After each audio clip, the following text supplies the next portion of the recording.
자, 오늘은 우리 시편 90편 말씀을 통해서요. 인생은 연습이 아닙니다라는 제목으로 우리가 함께 말씀을 보겠습니다. 우리가 이걸 영어로 표현한다면 Life is not a practice. 좀 더 확 와닿는 것 같습니다. 인생은 연습이 아니다라는 것입니다. 패션 모델을 훈련시키는 어느 학원의 이야기입니다. 모델 지망생들에게요, 그 학원에서 던지는 첫 마디가 있었는데 그것이 무엇이냐면요, 이것은 너희의 인생이다.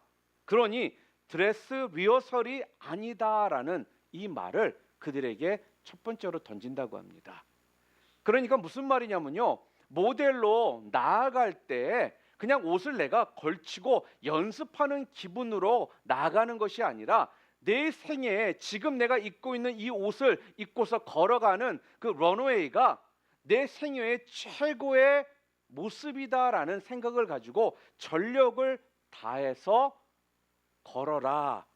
그런 의미에서 이 모델 학원은 그렇게 학원 학생들에게 이야기를 했다라고 합니다. 여러분, 연습한다라는 생각은요, 우리를 자꾸 게을러지게 만들 수도 있고요. 연습이라고 생각하면요, 자꾸 우리는요, 조금 더 덜 노력을 하는 그런 모습들이 분명 있습니다.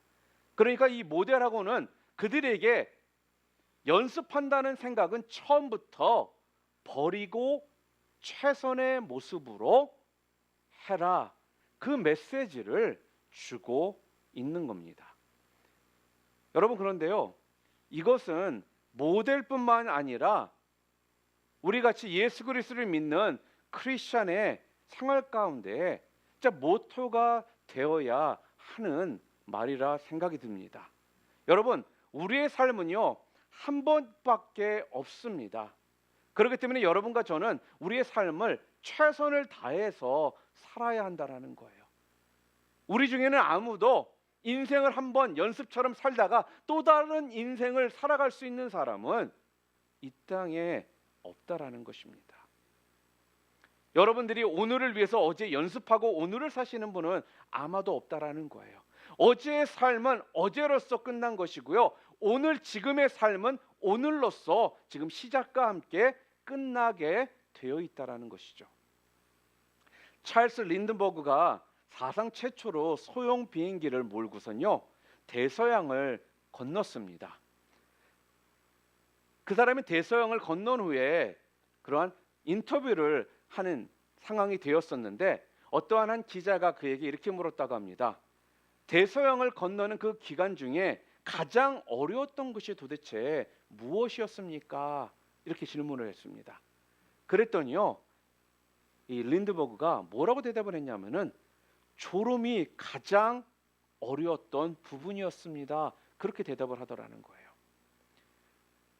대서양을 건너는 그 긴 시간 동안 혼자서 비행기를 몰고 갈 때 자기도 모르게 자꾸 졸음이 오더라는 겁니다. 자꾸 눈이 감기더라는 거예요.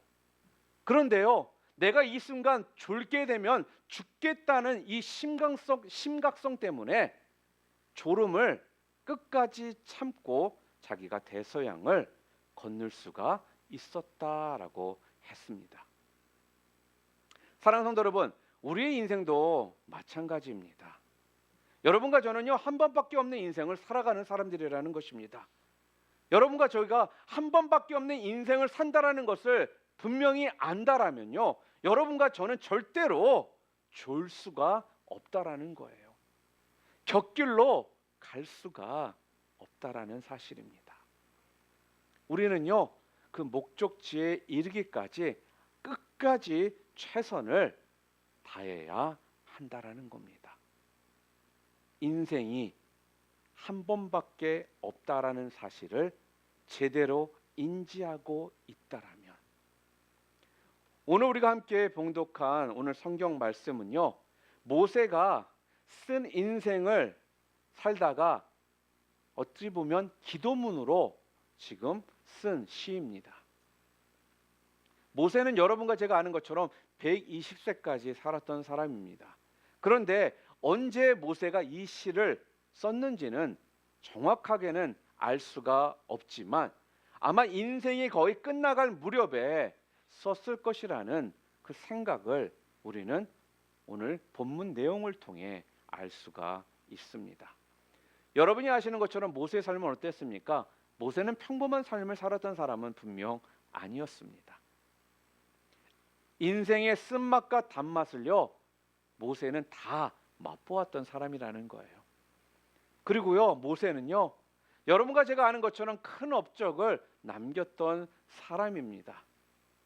그러한 모세가요, 오늘 시편 90편을 통해 인생을 되돌아보면서 자기가 깨달은 점이 무엇인지를 지금 우리에게 말하고 있다라는 거죠. 모세가 지금 우리들에게 자기 인생을 뒤돌아보면서 깨달은 것이 무엇이라고 이야기를 하고 있냐면요, 마지막 날에는 분명히 하나님의 심판이 있다라는 것입니다. 그렇기 때문에 나를 계수하는 지혜를 가지고 최선의 삶을 살도록 하라, 그 메시지를 지금 우리에게 주고 있습니다. 사랑하는 성도 여러분, 이 메시지는요, 좀 더 쉽게 표현한다면요, 인생은 연습이 아니라는 사실을 우리에게 지금 알려주고 있는 대목입니다. 자, 그렇다면 오늘 본문을 통해서 인생은 연습이 아니라는 사실을 분명 알았을 때 여러분과 제가 도대체 무엇을 깨닫고 어떠한 삶을 살아야 되는지 오늘 본문 90편을 통해 모세가 우리들에게 주고 있는 그 메시지가 무엇인지를 좀 함께 볼 수 있기를 바랍니다. 인생에는 연습이 아니라는 사실을 통해서 우리가 무엇을 먼저 깨달아야 되느냐, 그 첫 번째는요, 때가 되면 돌아가야 할 인생이라는 것입니다. 여러분, 하나님은 영원하시다라는 거 여러분 믿으십니까? 아멘. 그런데 우리 인간은 어떻습니까? 인간은 유한한 삶을 살게 되어 있다라는 거예요. 무슨 말이에요? 우리 인간은요, 범위, 한계가 있는 삶을 살 수밖에 없다라는 것이죠. 그러고 나서요, 그 삶을 그 한계가 도달했을 때 그 후에 우리의 인생은 돌아가야 한다라는 거예요. 자, 오늘 시편 90편 1절부터 3절까지의 말씀 우리 함께 읽겠습니다. 주여, 주는 대대에 우리의 거처가 되셨나이다. 산이 생기기 전 땅과 세계도 주께서 조성하시기 전 곧 영원부터 영원까지 주는 하나님이시나이다. 주께서 사람을 티끌로 돌아가게 하시고 말씀하시기를 너희 인생들은 돌아가라 하셨사오니. 여러분, 오늘 본문을 통해서 뭐라고 얘기합니까? 인생이 돌아가는 것은 누구의 뜻이라고요? 하나님의 뜻이라는 거예요. 인생은요, 한번 살다가 끝나면요, 돌아가야 한다라는 거죠. 그러니까 인생은 연습하고 다시 살 수가 없는 것입니다. 인생은요, 왜? 유한하기 때문에. 우리의 인생은요, 범위와 한계가 정해져 있기 때문에 곧 여러분과 저는요, 우리 모두는 누구나 죽을 수밖에 없기 때문이라는 것입니다. 여러분, 죽음이라는 건요, 날마다 밤이 오고요, 또한 다음 해마다 봄이 오듯이 피할 수가 없는 길입니다. 살아있는 것은요, 언제든지 반드시 죽습니다. 살아있는 것 중에 영원히 사는 것은 없다라는 말씀입니다. 인간도요, 악인이든 의인이든 반드시 죽습니다. 죽음 앞에서는요, 우리 모두는요, 그래서 평등할 수밖에 없는 겁니다. 조금 빠를 수도 있고요, 조금 늦을 수도 있으나 우리 모두는 죽습니다. 그런데요, 다행스러운 것이 뭔지 아십니까? 바로 여러분과 저처럼요, 예수 그리스도를 구주로 영접한 사람, 믿는 자들은요, 그 죽음이, 세상 사람들이 맞아야 될 그 죽음이, 우리는 그 죽음으로 끝나지를 않는다라는 거예요. 하나님은요, 인생을요, 여러분과 저의 인생을요, 영원한 세계로 돌아가게 하셨다라는 것입니다. 성경에는 그래서 죽음을 열조에게 돌아가는 것으로 묘사를 했습니다. 그러니까 선조들도 분명 죽었잖아요. 그런데 저들의 영혼은 여전히 살아 있다라는 것입니다. 그리고 죽음으로 영원히 이 세상을 떠나 먼저 떠났던 그 영혼들과 함께 그 모임을 우리가 참석하게 된다라는 거예요. 비록 여러분과 저의 육신은 땅으로 가서 묻히게 되지만 우리의 영혼은 우리의 선조들과 함께 살아서 영원히 거하게 된다라는 것입니다. 예수 그리스도가 이 땅에 다시 오시는 날, 그때 우리의 육신도 온전한 부활을 통해 완전한 부활을 맛보기 전까지는 우리의 영혼은요, 우리의 선조들과 함께 영원히 지금 살아 있게 된다라는 거예요. 그래서 여러분과 저의 인생은요, 세상 사람들, 예수를 모르는 사람들은 죽음을 통해 끝을 보지만 여러분과 저의 죽음은요, 그냥 끝나는 것이 아니라 정확히 얘기한다면 영원한 세계로 우리가 돌아가게 되는 것입니다. 우리나라에서는요, 죽음을 이야기할 때 뭐라고 표현하죠?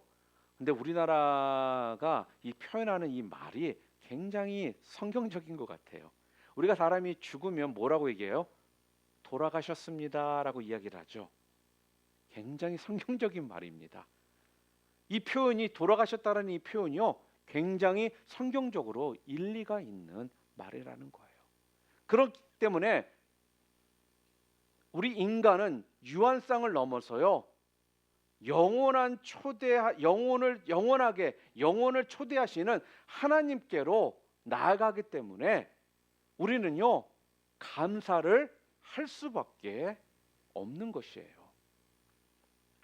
이것이 바로 어떻게 보면 우리 인간의 소망이고 여러분과 저에게는요, 큰 위로가 된다라는 것입니다. 두 번째로, 인생은 연습이 아니라는 이 사실을 통해 우리가 두 번째로 꼭 깨달아야 되는 것이 무엇이냐면요, 세월이 빠르다라는 것입니다. 한평생이 얼마나 여러분 빠른지 모릅니다. 모든 사람들이요, 그래서 우리는 세월이 참 빠르다라고 말을 합니다.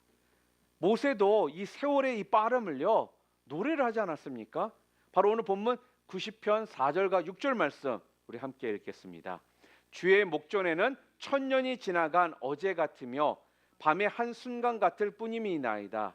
주께서 그들을 홍수처럼 쓸어 가시나이다. 그들은 잠깐 자는 것 같으며 아침에 돋는 풀 같으니이다. 푸른 아침에 꽃이 피어 자라다가 저녁에는 시들어 마르나이다 라고 말합니다. 여러분, 옛날에 한 백발 노인이요, 인생이 어떻게 보면 쓴맛 단맛을 다 본 뒤에 시간이 얼마나 소중한 것을 깨달았습니다. 그러고 나서는요, 그분이 청년들에게 좀 훈계를 하면서 이렇게 말을 했다고 합니다. 내가 울고 웃던 어린 시절에는 시간이 기어갔습니다. 내가 꿈을 꾸던 청년 시절에는 시간이 빠른 걸음으로 지나갔습니다. 내가 성인이 되었을 때 시간은 마치 뛰어가는 것 같았습니다. 장년이 되어서 이제 능력을 좀 과시할 때가 되었을 때는 시간이 구름처럼 날아가 버렸습니다. 그리고 백발의 노인이 되었을 때 시간이 전부 지나간 것을 알았습니다. 사랑하는 성도 여러분, 시간의 속도는요, 그래서 우리의 나이와 정비례합니다. 20대에는 그래서 우리가 시간을요 20마일로 간다라고 이야기합니다. 40대에는요 40마일로 시간이 달립니다. 그리고 60대가 되잖아요. 그러면 시속 60마일로 시간이 빨리 달린다는 거예요. 세월이 워낙 빠른데 나이가 먹으면 먹을수록요 더욱 빠르게 되더라는 거예요. 한번 여러분의 세월을, 시간들을 한번 뒤돌아보시기를 바랍니다. 어느덧 여러분이요 30대가 되었고 40대가 되었고 50대가 되었고 60대를 향해 나아가고 있는 우리의 모습을 보잖아요. 얼마나 시간이 지금 빠르게 지나가고 있는지를 우리는 다시금 알게 된다라는 겁니다. 그렇기 때문에요 우리에게 주어진 이 시간을요 어영부영하며 시간을 보내서는 안 된다라는 거예요. 세월은요 절대로요 여러분을 기다려주지를 않습니다. 누가 가는 세월을요 붙들 수가 있으며 오는 백발을 막을 수가 있겠습니까? 그러므로 세월을 읽을 수 있는 지혜가 우리에게 너무나도 필요합니다. 그래서 오늘 본문 12절에는 뭐라고 얘기합니까? 우리의 나를 계수하는 지혜의 그 마음이 필요하다라고 이야기를 해 줍니다. 여러분, 그래서 시간을 우리가 뭐라고 표현해요? 시간은 금이다라고 말을 합니다. 그러니까 시간이 금이다라고 말할 수 있는 그 지혜가 여러분과 저에게 필요한 것입니다. 그 시간은 돈이기 때문에 돈과 같음을 우리가 분명 알아야 한다라는 거예요. 시간이 얼마나 귀중한지를요 여러분들이 알았다라면 여러분은 정말로 철이 든 사람들입니다. 나이와 상관없이 시간의 중요성을 못 느끼고 산다라면 어찌 본다라면 여러분은 지금 아직까지도 철이 들지를 않은 거예요. 여러분, 철없는 아이들 한번 보시기를 바랍니다. 아이들은요 시간이 많은 줄을 알고요 시간들을 쉽게 허비하다가 나중에 크게 후회를 합니다. 조금만 더 열심히 할 걸 하며 후회를 하지만요 때는 바로 늦었다라는 거예요. 우리는 절대로요 지나가 버린 세월을 되돌릴 수가 없습니다. 사랑하는 성도 여러분, 시간을 여러분들 잘 관리하여 여러분에게 주어진 그 기회들을요 놓치지 않으시는 여러분들 되시기를 주님의 이름으로 축원합니다. 그리고 지금 얼마나 빨리 지금 시간이 흐르고 있습니까? 빨리 흘러가는 세월을요 분명히 여러분들이 알고 거기에 보조를 맞추실 수 있는 여러분 되시기를 바랍니다. 그리고요 세월이 빨라지면 빨라질수록요 우리는 그만큼 더욱 열심히 노력을 해야 한다라는 거예요. 그리고요 벌써와 아직을 구별할 줄 아는 성도들이 되시기를 바랍니다. 퇴근 시간이 5분 전 되면요 시원치 않은 사람은 이렇게 이야기를 합니다. 벌써 5분 전이네. 그러고 열심히 보따리를 챙깁니다. 그런데요 기력이 넘치는 사람은 아직 5분이나 남았네 라고 생각하고요 일을 끝까지 마무리를 짓습니다. 벌써 나이가 30대 중반이고 벌써 내가 40대고 벌써 내가 50대다 라고 생각하기보다는요 내가 아직 20년은 더 남았네, 30년은 더 남았네, 40년은 더 남았네 라고 우리는 그렇게 말을 할 수가 있어야 한다는 것입니다. 여러분, 벌써와 아직은요 글자 수에는 차이가 없어요. 그렇죠? 두 글자입니다. 벌써, 아직. 그런데요 그 마음가짐에 있어서는요 하늘과 땅의 차이가 난다라는 거예요.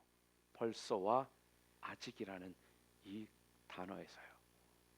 본문에서는요 지금 모세가요 우리에게 뭐라고 얘기하냐면 무심코 낭비해버리는 그 시간이 사실 얼마나 소중한 것인지를 깨닫는 그 은총을 지금 내려달라고 간구를 하고 있는 것입니다. 한 번 죽는 것은요 사람에게 정해진 일이라는 거예요. 그렇기 때문에 그 후에는요, 우리 모두는 심판에 놓이게 되어 있다라는 것입니다. 그렇기 때문에 우리가 그 심판 앞에 서게 된다라는 것을 잊지 말고 망각 가운데 살지 말라라는 거예요. 그러면서 세상의 죄악 가운데 빠져 살게 되면, 잊어버리고 살면 결국 마지막에는 하나님의 진노를 면할 수 없다라는 것입니다. 그래서 하나님 안에서 순간을 영혼처럼 소중하게 우리가 여기며 살아가는 것이 지혜라는 것입니다. 우리는 쉽게 이렇게 생각합니다. 아직 시간이 있다라고 생각하는 채 나도 모르게 내 삶을 죄악의 삶으로 인도하는 경우가 있습니다.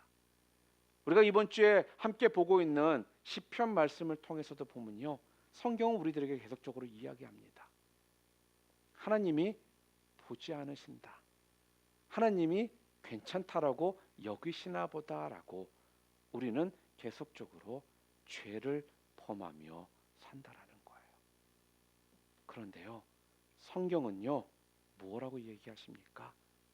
그 후에는 분명한 심판이 있다라는 거예요. 사랑하는 성도 여러분, 세월을 읽을 줄 아는 그 지혜를 가지시기를 바랍니다. 그 지혜를 여러분들이 가지심을 통해 하나님 앞에서 온전한 주님의 백성들로서 살아가실 수 있는 여러분들 모두 되시기를 주님의 이름으로 축원합니다. 오늘 모세는요, 우리들에게 마지막에는 분명한 하나님의 심판이 있기 때문에, 그렇기 때문에 세월을 계수할 줄 아는 지혜가 필요하다라고 이야기하면서 곧 인생은 연습이 아니다는 사실을 잊지 말라라고 말씀하면서 우리들이 그것을 알았다라면 무엇을 깨달아야 될지 세 번째로 뭐라고 얘기하느냐? 삶의 목적이 분명해야 된다라는 거예요. 여러분의 삶의 목적이 분명하지 않으면 여러분들은 여러분의 인생을요, 낭비하고 허송세월하다가 결국은 죽음을 맞이하게 된다라는 겁니다. 오늘 본문을 보면요, 모세가 지금 후회를 하고 있음을 알 수 있는 구절이 나옵니다. 10절 말씀 함께 볼까요?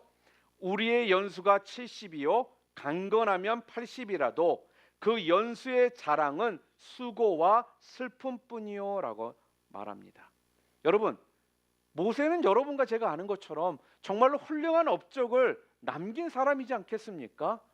이스라엘 백성들을 애굽에서 출애굽시켰던 영적인 리더였습니다. 이스라엘 백성들을 위해서 진짜 주님 앞에 간절함으로 무릎 꿇고 자기 자신을 데려가실더라도 괜찮다라고 했던 사람이 바로 모세라는 거예요. 그런데 그러한 훌륭한 업적을 세웠던 모세도요, 뭐라는 거예요? 후회했다라는 것입니다. 자기는 자랑할 것이 없다라고 고백을 하더라는 거예요. 여러분, 단순히 지금 모세가 겸손하게 그렇게 표현한 것이 여러분 아닙니다. 아무리 열심히 살았다 할지라도요, 결국은 마지막엔요, 후회스러운 마음을 갖게 된다라는 거예요. 지금 그것을 모세는 지금 우리들에게 알려주고 있습니다. 여러분, 어차피 우리 인생을요, 접을 때가 되잖아요. 우리 인생의 마지막이 되잖아요. 그러면요, 우리 모두는 후회를 하게 된다라는 거예요. 그렇다고 포기하라는 말씀이 아닙니다. 저는요, 오늘 말씀을 준비하면서 저는 정말로 덜 후회하는 삶을 살기를 바랍니다. 어차피 후회스럽겠지만 비교적 내가 최선을 다했다라고 진짜 위로를 받을 수 있는 삶을 정말 살고 싶다라는 거예요. 하나님 앞에서라도 또한 내 자신에게서라도 조금이나마 덜 후회하는 삶을 살았으면 좋겠다라는 것입니다. 그런데요, 여러분, 저뿐만 아니라 우리 모두가 다 그런 마음으로 살아야 한다라는 거예요. 그러기 위해서는요, 여러분과 제가 후회하지 않는, 덜 후회하는 삶을 살기 위해서는요, 이 땅에서 업적을 남겨야 한다라는 말씀입니다. 그런데 이 업적을 남기기 위해서는요, 여러분이 이 땅에서 살아가고 있는 그 목적이 무엇인지 분명해야지만 여러분들이 업적을 남길 수가 있는 거예요, 여러분. 모세는요, 큰 업적이 있었음에도 불구하고요, 후회하면서 자기는 자랑할 것이 없고 수고와 슬픔뿐이었다라고 이야기를 했습니다. 만약에 이런 업적이라도 없었다라면 아마 모세는 죽고 싶은 심정이었을 것입니다. 사랑하는 성도 여러분, 러시아의 대문호 톨스토이는요, 인생의 목적이 무엇인가라는 질문으로 오랫동안 고민을 했다라고 합니다. 여러분들은 여러분이 지금 살고 계시면서 여러분의 인생이 목적인지 고민해 보신 적이 있으십니까? 여러분의 인생의 목적이 도대체 무엇입니까? 그래서요, 톨스토이는요, 이것이 너무나도 고민이 되더는 거예요. 그래서 여러 사람들을 찾아가서요, 이 부분에 대해서 의논을 했다고 합니다.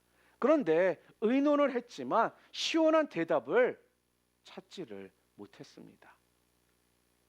하루는 톨스토이가요, 농사를 짓는 친구와 이야기를 하다가 자기의 그 고민을 그 친구에게 털어놓았습니다. 그 고민을 털어놓자마자 그 친구는요, 즉시 이렇게 대답을 하더라는 거예요. 인생의 목적은 다른 곳에 있는 것이 아니라 하나님을 섬기는 것에 있다라고 대답을 하더라는 것입니다. 그렇게 오랫동안 인생의 목적이 무엇인지를 고민해 왔었는데 그 농사를 짓는 그 친구는요, 인생의 목적은 하나님을 섬기는 것이다 라고 대답을 했을 때 왜 내가 살아야 되는지에 대해 톨스토이는 깨닫게 되고 그 고민이 해결되었다라는 겁니다. 여러분, 여러분들은 여러분의 인생의 목적이 무엇입니까? 돈을 많이 벌고 어떠한 명예를 얻고 어떠한 지위를 얻고 사람들이 알아주는 그런 삶을 사는 것이 인생의 목적이십니까?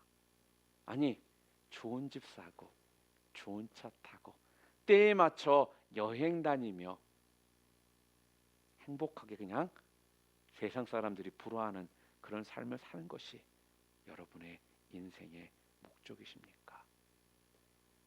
아니면 하나님께 영광을 돌리는 것이 여러분 인생의 목적이십니까? 여러분의 인생의 이 목적이요, 분명하지 않잖아요. 여러분은 끊임없이 고민할 것이고요, 끊임없이 좌절할 것이고요, 끊임없이 흔들리는 여러분의 모습들을 볼 수밖에 없다라는 겁니다. 사랑하는 성도 여러분, 하나님 앞에 업적을 남기시기를 바랍니다. 귀하게 쓰임 받을 수 있도록요, 기도하시기를 바랍니다. 물론 사회적으로 여러분들이 업적을 남길 수 있으면 좋습니다. 나라를 위해 귀하게 쓰임 받을 수 있으면 좋은 일이에요. 그런데요, 설사 세상에서는 크게 업적을 여러분들이 남기지 못하더라도 하나님 앞에 업적을 남기시기를 바랍니다. 그래야지만 여러분의 삶의 마지막 때에, 여러분의 삶을 정리하는 그때에 여러분들이 덜 후회하는 그 삶을 여러분들이 살게 되기 때문에 그렇습니다. 옛날에 어느 왕이요, 자신의 이름을 기리기 위해서 성전을 건축을 했습니다. 그런데 성전을 건축하는 일에 온전히 자기 자신만 전담을 한 거예요. 아무도 돕지를 못하게 했습니다. 그리고 결국 아름다운 성전을요, 건축을 했습니다. 그리고 왕의 이름을 따서 아무개 기념교회라고 이렇게 새겨 넣었습니다. 그런데 그날 밤 왕이 꿈을 꾸게 된 거예요. 근데 꿈속에서 천사가 내려와 가지고는요, 왕의 이름을 지워버리고 다른 어떤 사람의 이름을 거기에 새겨 놓더라는 거예요. 그런데 이러한 꿈을, 똑같은 꿈을 3번이나 꾸게 되었습니다. 그래서 꿈에서 깨어난 왕은요, 그 꿈속에서 보았던 그 사람의 이름을 수소문하기 시작합니다. 수소문해서 그 사람을 찾았는데 그는 아주 가난한 사람이었습니다. 그래서 그를 찾아가서 그에게 묻습니다. 도대체 성전을 짓는데 너는 무슨 일을 했느냐라고 물었습니다. 그랬더니 그 사람이요, 벌벌 떨면서 왕에게 대답을 하더랍니다. 저는 주님을 사랑합니다. 그래서 교회를 짓는데 좀 무엇이라도 좀 하고 싶었습니다. 그러나 왕께서 교회 건축은 아무것도 하지 말라고 명령하셨기에 저는 한 것이 아무것도 없습니다. 오직 돌을 실어 나르는 말들에게 풀을 뜯어 먹인 것밖에 없습니다. 이렇게 대답을 하더라는 것입니다. 이 말을 들은 왕은요, 자신의 이름 대신 그 사람의 이름을 새겨 넣게 하였다고 합니다. 사랑하는 성도 여러분, 우리는 신앙생활을 하면서 자꾸 무언가 내가 큰 것을 해야만 된다라고 생각을 합니다. 뭐든지 크고 많아야 된다라고 생각을 합니다. 그러나 하나님께서는 우리들에게 크고 많은 것을 말씀하시는 것이 아니라 크든 작든 간에 하나님의 일에서 업적을 남기는 삶을 살라고 우리들에게 말씀하셨다라는 거예요. 여러분, 교회 성장을 위해서요, 조그만 업적이라도 남기시기를 바랍니다. 또한 그 밖에 사회 봉사하는 일이든 세계 선교에 이르기까지 훌륭한 업적을 남기시기를 바랍니다. 그래야지만 여러분들이요, 여러분의 삶의 마지막 때에, 여러분의 삶을 마무리하는 때에 여러분들이 덜 후회하는 삶을 살게 되기 때문에 그렇다라는 것입니다. 우리 인생은요, 여러분, 지금 우리가 살고 있는 이 땅에서 절대로 끝나는 것이 아닙니다. 만약에 이 땅에서 끝난다라면요, 여러분은 세상을 위해 살아가시고요, 여러분의 성공을 위해 살아가시고요, 여러분의 그런 어떻게 보면 욕심을 위해, 열정을 위해, 욕망을 위해 살아가시기를 바랍니다. 그런데 우리의 삶은요, 이 땅에서 끝나는 것이 아니라 영원한 세계로 우리가 돌아가게 되어 있다라는 거예요. 우리의 삶이 끝나는 날, 여러분과 저는요, 하나님의 심판대 앞에 서게 됩니다. 선악간의 하나님의 심판을 다 받게 되어 있다라는 거예요. 하나님의 심판과 무관한 사람은 아무도 없다라는 것입니다. 그 심판대 앞에 섰을 때 하나님은 여러분과 저에게 우리의 삶을 분명하게 물어보실 거라는 겁니다. 사랑하는 성도 여러분, 우리의 인생은요, 하나님께로 돌아가는 인생입니다. 또한 여러분과 제가 살아가는 이 삶의 인생은요, 무지무지 빨리 우리의 삶이요, 순식간에 지나가 버린다라는 거예요. 여러분과 제가 어물어물 거리다가요, 우물우물 거리다가는요, 여러분과 저는 큰코 다친다라는 거예요. 우리는 그래서요, 하나님의 나라를 준비해야 합니다. 여러분과 저는요, 하나님의 심판대 앞에 설 그 날을 예비해야 한다라는 것입니다. 그렇기 때문에 업적을 남겨야 하는 거예요. 이 업적을 남기기 위해서는요, 여러분의 인생의 목적이 무엇인지, 여러분의 삶의 목적이 무엇인지 분명하게 아셔야만 가능하다라는 말씀입니다. 하나님이 기뻐하시는 일을 하시기를 바랍니다. 여러분 자신을 기쁘게 하는 일이 아니라 하나님을 기쁘게 하는 일을 하시기를 바랍니다. 여러분의 소원을 위해 살아가는 삶이 아니라 하나님의 소원을 이루어드리기 위해 살아가시기를 바랍니다. 여러분의 배를 채우는 것을 위해 살아가는 삶이 아니라 하나님이 원하시는 섬기고 베푸는 삶을 위해 살아가시기를 바랍니다. 그렇게 여러분들이 살아가실 때 여러분의 인생은 아마 지혜로운 인생이 되어서 여러분의 인생을 지혜롭게 살다가 하나님 앞에 섰을 때 하나님께 칭찬받고 또한 영원한 영광을 누리는 그러한 주님의 귀한 백성들 모두 되게 되실 것입니다. 주님 오시는 날 주님 앞에 섰을 때 칭찬받으시고 영원한 영광을 누리시는 우리 사랑하는 뉴라이프 비전교회 성도님들 모두 되시기를 주님의 이름으로 축원합니다.